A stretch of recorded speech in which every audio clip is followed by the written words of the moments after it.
एक तरफ सायरा बानू जगमगाते सितारों की तरह राजेंद्र कुमार से प्यार कर बैठी और बात शादी तक पहुंच गई। आज की रात ये कैसी रात कि हमको नींद नहीं आती। तो अपने दिल को समझाओ ना। और दूसरी तरफ ट्रेजेडी किंग दिलीप कुमार की ट्रेजेडी अपने शबाब पर थी, उनके प्रोफेशनल लाइफ में भी और पर्सनल लाइफ में भी। ट्रेजेडी किंग दिलीप कुमार साहब का कामिनी कौशल से रिश्ता खत्म हो चुका था। मधुबाला दिलीप कुमार की जिंदगी से जा चुकी थी। वैजंती माला से रिश्ते टूटने के कगार पर खड़े थे और अपनी वीरान जिंदगी में दिलीप कुमार अकेले पढ़ते जा रहे थे। दिलीप साहब अपने किताब the substance and the shadow में लिखते हैं, कितना जति हो कोई, कितना सती हो कोई, कामनी के संग काम जागे ही जागे। जिंदगी और बड़े उम्र दिलीप कुमार सायरा बानो को उनकी खूबसूरती और कि तुम्हारा और जुबली कुमार का यह रिश्ता बहुत ही बेतरतीब है, तुम्हें उससे अच्छा जीवन साथी मिल जाएगा। हे जीरे दिलीप कुमार ने मशवरा देते हुए सायरा बानो को कहा कि तुम इतनी खूबसूरत हो, तुमसे कौन नहीं शादी कर लेगा, इसलिए जुबली कुमार से टूटे उस रिश्ते के बारे में सोचना बंद कर दो। सायरा बानो ने दिलीप साहब को देखा और देखकर दिलीप साहब के आंखों में आंखें डालकर कहा, आप ही बताइए कौन करेगा मुझसे शादी, आप करेंगे? मेरे यार शब है। फिर भी न माना तो देके खिलौना बहला लेंगे। हाय हाय हो हो। और दोस्तों, इस लॉन्ग ड्राइव ने दिलीप कुमार और सायरा बानो को लॉन्ग लाइफ का साथी बना दिया। जिसके हाथ में होगी लाठी, भैंस वही ले जाएगा। जहां नौबत तलाक तक आ गई थी। और दोस्तों, उसी नई अदावत का नाम था आसमा रहमान। हे जीरे नमस्कार दोस्तों, मैं हूं विजय पांडे और आप देख रहे हैं golden moment with Vijay Pandey. Video में आगे बढ़ने से पहले आप हमारा चैनल सब्सक्राइब करना ना भूलें।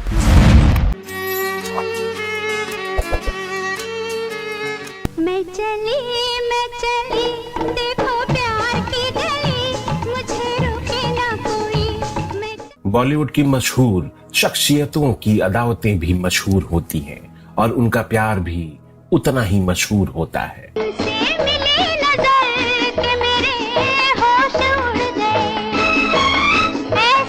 इसी बॉलीवुड में उगते हुए सूरज की तरह प्यार परवान चढ़ता है और डूबते हुए सूरज की तरह अदावतों के अंधेरे में कहीं गुम हो जाता है।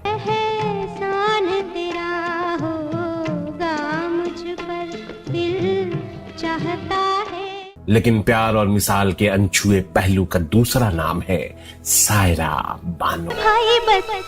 अब जाएंगे कितनी दूर। जिनके लिए प्यार और जिंदगी के मिसाल पर सिर्फ इतना ही कहना है, इससे फर्क नहीं पड़ता कि मुझसे कितना प्यार करते हैं वो, फर्क पड़ता है कि मैं उनसे इतना प्यार करती हूँ कि दोनों का प्यार पूरा हो जाता है, संपूर्ण हो जाता है।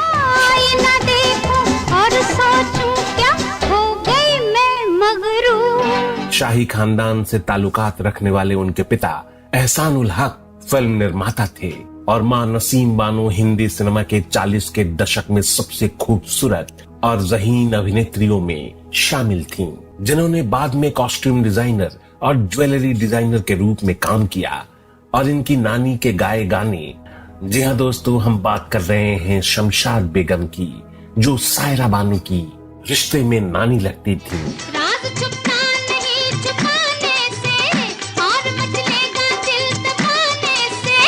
शमशाद बेगम शास्त्रीय संगीत की ऐसी हुनरमंद गायिका जिनका नाम सुरों और आवाज की दुनिया में बहुत ही इज्जत और तहजीब से लिया जाता है। ऐसे ही सितारों के बीच पली बढ़ी सायरा बानो और उनके भाई सुल्तान को पारिवारिक माहौल ठीक नहीं होने की वजह से लंदन एलीट स्कूल में पढ़ने के लिए भेज दिया गया। ऐसे में छुट्टियां मनाने आई सायरा बानो ने कभी सपने में भी नहीं सोचा था कि उनके तकदीर ने उनके लिए फिल्म जंगली में हीरोइन के लिए संयोग जुटा रखे हैं। इस संयोग ने सायरा बानो को ज्यादा पढ़ने नहीं दिया और वो सिर्फ 10वीं तक की पढ़ाई ही कर पाई। लेकिन चुलबुली सायरा बानो ने अपनी पहली ही फिल्म जंगली से सबसे खूबसूरत और रोमांटिक हीरोइन का खिताब जीत लिया।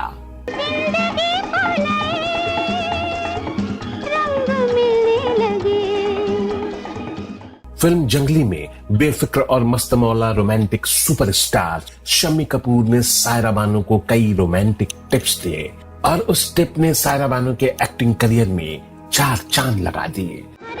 कश्मीर की कली हूँ मैं, मुझसे ना रूठो बाबूजी, मुरझा गई तो फिर न। सायरा बानो ने अपनी खूबसूरती और एक्टिंग से सबको अपना दीवाना बना लिया। दिन सारा गुजारा तोरे अंगना, अब जाने दे मुझे मोरे सजना मेरे। सायरा बानो और जुगली कुमार के नाम से मशहूर राजेंद्र कुमार के साथ उनकी जोड़ी खूब पसंद की जाने लगी और दोस्तों सिल्वर स्क्रीन पर रोमांटिक सीन करते करते सायरा बानो जाने कब अपनी असली जिंदगी में राजेंद्र कुमार को अपना दिल दे बैठी, पता ही नहीं चला।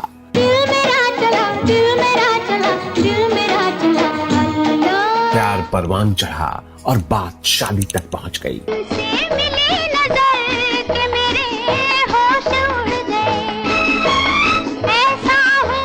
दोस्तों वो कहते हैं ना कि जोड़ियां तो ऊपर वाला बनाकर भेजता है, हमें तो बस दोनों के मिलने का इंतजार करना पड़ता है। तुमको हमारी उम्र लग जाए, अपनी पिया की प्रेम पुजारन। एक तरफ सायरा बानो जगमगाते सितारों की तरह राजेंद्र कुमार से प्यार कर बैठी और बात शादी तक पहुंच गई।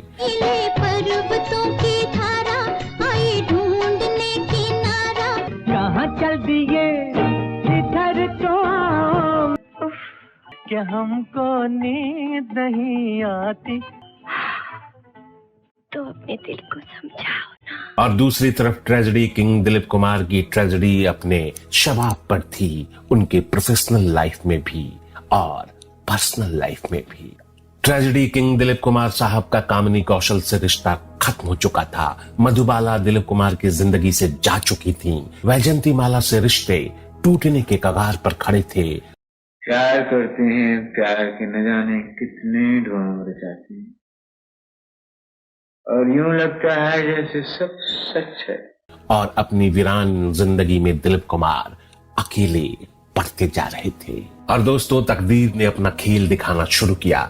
सायरा बानो ने अपने प्यार को अंजाम तक पहुंचाने के लिए एक बार राजेंद्र कुमार से अपनी शादी की बात कही और उनसे ये गुजारिश की कि आज एक पार्टी है और उसी पार्टी में राजेंद्र जी हमारी शादी का ऐलान करते हैं। लेकिन राजेंद्र कुमार वहां पर कुछ कह नहीं पाए सायरा से। शाम हुई, पार्टी हुई, सायरा भी उस पार्टी में पहुंची और उनकी नजरें पार्टी में जुबली कुमार को ढूंढ रही थीं। जुबली कुमार उस पार्टी में अभी तक नहीं आए थे। सायरा की बेचैनी बढ़ती चली गई और दोस्तों इंतजार की घड़ी खत्म हुई। उस पार्टी में राजेंद्र कुमार साहब तो आए, लेकिन अपने पत्नी और बच्चों को लेकर। पार्टी में जुबली कुमार का ये नजारा देखकर सायरा बानो का नजरिया बदल गया, क्योंकि उन्हें ये बात बहुत ही नागवार गुजरी और सायरा तुरंत पार्टी छोड़कर चली गई।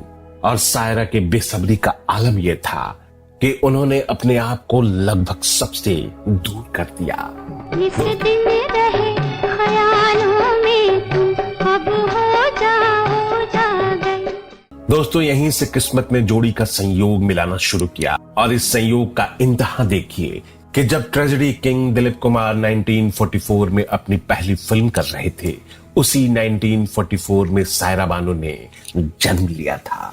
दाल रोटी खाओ, प्रभु के गुण गाओ। सायरा बानो और दिलीप कुमार के दिल का मिलना किसी संयोग से कम नहीं था। दिलीप कुमार ने अपनी किताब the substance and the shadow में बताया है कि सायरा बानो की तरफ ध्यान इसलिए नहीं देते थे कि सायरा कम उम्र की छोटी बच्ची दिखती थी, इसलिए उनके साथ कई फिल्मों के ऑफर मैंने खुद ठुकरा दिए।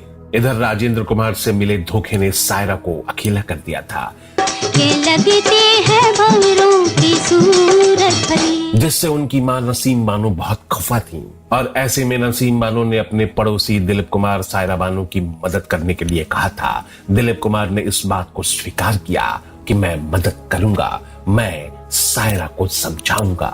दिलीप साहब अपने किताब the substance and the shadow में लिखते हैं कि जब साड़ी पहने उनसे हाथ मिलाया और उनको देखता ही रह गया। इन्हीं ख्यालों और मुलाकातों के दरमियान अपनी वीरान जिंदगी के सूने पंख लिए दिलीप कुमार और अपनी नादानी को प्यार समझ बैठी सायरा बानो लॉन्ग ड्राइव पर एक बार जाते हैं। जिंदगी और बड़े उम्र दिलीप कुमार सायरा बानो को उनकी खूबसूरती और जगमगाते करियर का वास्ता देकर शादी का मशवरा देते हैं कि तुम्हारा और जुबली कुमार का यह रिश्ता बहुत ही बेतरतीब है, तुम्हें उससे अच्छा जीवन साथी मिल जाएगा। दिलीप कुमार ने मशवरा देते हुए सायरा बानो को कहा कि तुम इतनी खूबसूरत हो, तुमसे कौन नहीं शादी कर लेगा, इसलिए जुबली कुमार से टूटे उस रिश्ते के बारे में सोचना बंद कर दो। सायरा बानो ने दिलीप साहब को देखा और देखकर दिलीप साहब के आंखों में आंखें डालकर कहा, आप ही बताइए कौन करेगा मुझसे शादी, आप करेंगे? सायरा की ये बात सुनकर दिलीप कुमार अपने दिल की गहराइयों में सच को देखकर अपनी वीरान जिंदगी को खत्म करने का फैसला लेते हैं। और दोस्तों, इस लॉन्ग ड्राइव ने दिलीप कुमार और सायरा बानो को लॉन्ग लाइफ का साथी बना दिया।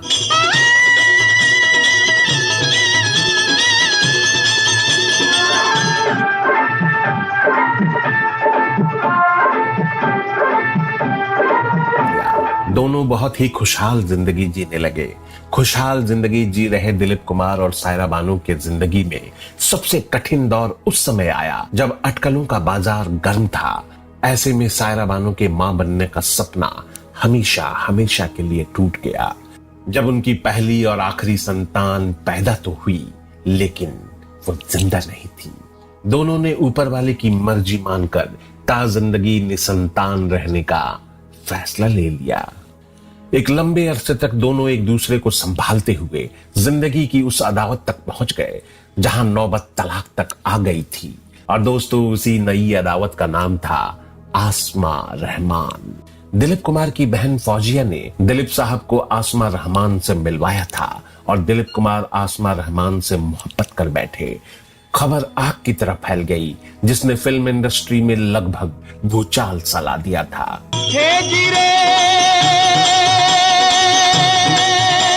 दोस्तों, एक बार की बात है कि दिलीप साहब क्रिकेट मैच देखने के लिए हैदराबाद गए थे, जहां उनकी बहन फौजिया और शाहिदा ने आसमा और दिलीप कुमार की मुलाकात कराई। और मुलाकातों का यह सिलसिला चल निकला और इस हद तक चला कि 3 बच्चों की मां आसमा दिलीप कुमार की शूटिंग में दिखाई देने लगी। और बहुत जल्द ही शूटिंग की ये मुलाकातें कब प्यार में बदल गईं, प्यार कब परवान चढ़ा और दिलीप साहब ने कब शादी कर ली, ये किसी को भी पता नहीं चला। यहां तक कि दिलीप साहब की जिंदगी सायरा बानो तक को शादी की बात पता नहीं चली। लेकिन दोस्तों, फिल्म इंडस्ट्री की चर्चाओं से ये बात कब तक छिपाई जा सकती थी, और वो भी उस दौर में जब पूरी फिल्म इंडस्ट्री दिलीप कुमार और सायरा बानो के इर्द गिर्द घूम रही थी। इसी घूमती हुई अफवाहों ने जब शादी का खुलासा किया तो सब सदमे में पहुंच गए। हालांकि दिलीप कुमार ने कभी भी इस शादी को पब्लिक में स्वीकार नहीं किया, लेकिन उन्होंने अपनी किताब the substance and the shadow में इस बात को स्वीकार किया, सायरा बानो को बीच मझधार में छोड़ देना वो मेरी जिंदगी की सबसे बड़ी भूल थी। जिंदगी के इन पन्नों को मैंने और सायरा ने भूल जाना बेहतर समझा। अटकलों का बाजार खत्म हुआ। दिलीप कुमार और आसमा का रिश्ता 2 सालों में ही अलग हो गया। अपने पहले और आखिरी संतान के सदमे और दूसरी औरत का साया जिंदगी से निकालकर सायरा बानो और दिलीप कुमार अपने प्यार और सुकून की जिंदगी में लौट आए और अपने जिंदगी में सुकून को अपने मजबूत हाथों से ऐसा पकड़ा कि एक दूसरे का साथ का सुकून आखिरी समय तक बना रहा। दिलीप कुमार से अपने प्यार को लेकर सायरा बानो ने जिंदा दिली से कहा था, मैं इनसे अक्सर कहती हूँ मुझे इससे कोई दिलचस्पी नहीं है कि आपको मुझसे कितनी मोहब्बत है, जो मेरी मोहब्बत है वो हम दोनों के लिए काफी है। जाहिर है दोस्तों, अदावत और संगदिली को दरकिनार करके प्यार की मिसाल कायम की सायरा बानो ने अपनी जिंदगी में सबसे करीब अपनी नानी शमशाद बेगम को बहुत मानती थी सायरा बानो। हिंदी सिनेमा में शास्त्रीय संगीत की सबसे बड़ी गायिका शमशाद बेगम का चला जाना सायरा बानो के खालीपन को कभी भर नहीं पाया। और सायरा बानो उस समय तो बिल्कुल ही टूट गईं जब उनकी मां नसीम बानो हिंदुस्तान की पहली ब्यूटी क्वीन और एक ऐसी बहादुर और दिलेर महिला जो सायरा बानो के जीवन के हर पड़ाव पर खड़ी रहीं। और फिर अपने भाई सुल्तान का जाना भी सायरा बानो ने बर्दाश्त कर लिया, लेकिन दिलीप साहब के जाने का दुख वह बर्दाश्त नहीं कर पाई।